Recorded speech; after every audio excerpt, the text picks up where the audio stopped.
আমার আয়ু যদি 100 বছর হতো তাহলে আমি তার মধ্যে 80 বছরই চায়ে চুমুক দিয়ে কাটাই দিতাম। তাহলে বাকি 20 বছর কি করবি? বাকি 20 বছর আমার হাতে চায়ের কাপ থাকবে। ছোটবেলায় একবার ভুল করে চা খাইছিলাম, তারপর থেকে আমার লিভার চা ছাড়া কাজ করে না। আমি যখন মারা যাব তখন তোরা কেউ আমার কবরে গোলাপ জল ছিটাবি না। গোলাপ জল ছিটাবে না তো কি ছিটাবে? 1 বালতি কড়া লিকারের চা ছিটাইয়া দিবি। এক গবেষণায় দেখা গেছে যারা খুব বেশি চা খায় তাদের বুদ্ধি আইনস্টাইনের থেকেও বেশি। মানে দৈনিক যারা 15 কাপ চা খায়, আমি 16 কাপ খাই ঘুম থেকে উঠেই ব্রাশ করার আগে। গবেষণাটা কে করছে আর কার উপরে করছে? আমি আমি আমার উপরে গবেষণা করছি। তুই তোর উপর গবেষণা করে কিভাবে বুঝলি তোর বুদ্ধি আইনস্টাইনের থেকেও বেশি? কারণ আমি চা খাই।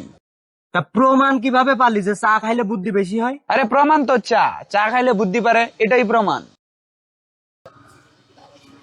এই মামা, আমার এই কাপে আরেক কাপ রং চা দাও, কড়া লিকারে দিও, 180 ডিগ্রি সেলসিয়াসে ফুটাবা, 3 মিনিট 42 সেকেন্ড।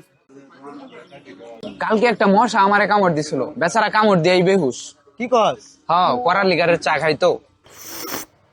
পৃথিবীর অষ্টম আশ্চর্য কি জানিস? কি? আমার চায়ের কাপ, কারণ এটা কখনোই খালি হবে না। আমি আসলে চা খাই না রে, আমি চায়ের সাথে একটা আধ্যাত্মিক কনভারসেশন করি। চায়ে একটা করে চুমুক দেই আর একটা করে সমাধান। তাই নাকি? বলতো আমার প্রেমিকা আমাকে ছেড়ে গেছিল কেন? ওয়েট এ মিনিট, তোর প্রেমিকা তোকে ছেড়ে গেছিল কারণ তুই চা খাস না। কচু বলছো? আমি ওরে রেখে আরেকটা মেয়ের সাথে ইন্টু পিন্টু করছিলাম, তাই ওই জন্য চলে গেছি। তুই চা খাস না দেখে এত জঘন্য রকমের কাজ করতে পারছস। আচ্ছা, তুই এবার চায়ে চুমুক দিয়ে বলতো ডাইনোসর কেন বিলুপ্ত হয়েছিল? দয়া করে একটু অপেক্ষা করুন। এটা তো খুবই সহজ, কারণ ডাইনোসরের যুগে তখনও চায়ের পাতা আবিষ্কৃত হয়নি, আর তারা চা খেতে পারেনি বলেই রাগ করে বিলুপ্ত হয়ে গেছে। মোনালিসার হাসির রহস্য জানিস? না, জানি না, তুই বল। ভিঞ্চি সাহেব মোনালিসা অঙ্কনের আগে মোনালিসাকে 1 কাপ কড়া লিকারের চা খাওয়াইছিল, আর সেই চা খায় ওইরকম রহস্যজনক হাসি দিছিল।